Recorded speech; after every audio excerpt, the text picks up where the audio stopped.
పేరు యోగవీణ. నేను 7వ తరగతి చదువుతున్నాను. మా స్కూల్ పేరు అరవింద మోడల్ స్కూల్. నేను చెప్పబోయే కథ పేరు పులి మరియు ఆవు. అనగనగా ఒక గ్రామంలో రామయ్య అనే ఒక వ్యక్తి ఉండేవాడు. ఆయనకి 5 ఆవులు ఉండేవి. ఆ 5 ఆవుల్లో ఒక ఆవుకి లేక దూడ ఉంది. ఒకరోజు ఆ ఆవులన్నీ అడవికి వెళ్ళాయి. అడవిలో ఒక పులి ఆకలితో అటు ఇటు తిరుగుతూ ఉంది. ఆ పులి ఆవును చూసింది. వెంటపడి దాన్ని పట్టుకుంది. ఆవు చాలా బ్రతిమలాడింది. నేను ఇంటికి వెళ్ళి నా బిడ్డకు చిప్పి మళ్ళీ నీ కోసం వస్తాను అని చెప్పి వెళ్ళింది. ఆ పులి నమ్మలేదు, కానీ ఆవు చాలా బ్రతిమలాడింది.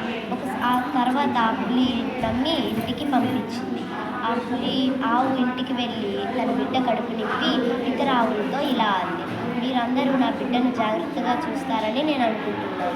మళ్ళీ ఇక నేను తిరిగి రాను అని చెప్పి ఆవు పులి దగ్గరకు వెళ్ళిపోయింది. పులి అది చూసి ఆశ్చర్యంతో మళ్ళీ తిరిగి వచ్చావా అని చెప్పి తనను పంపించేసింది.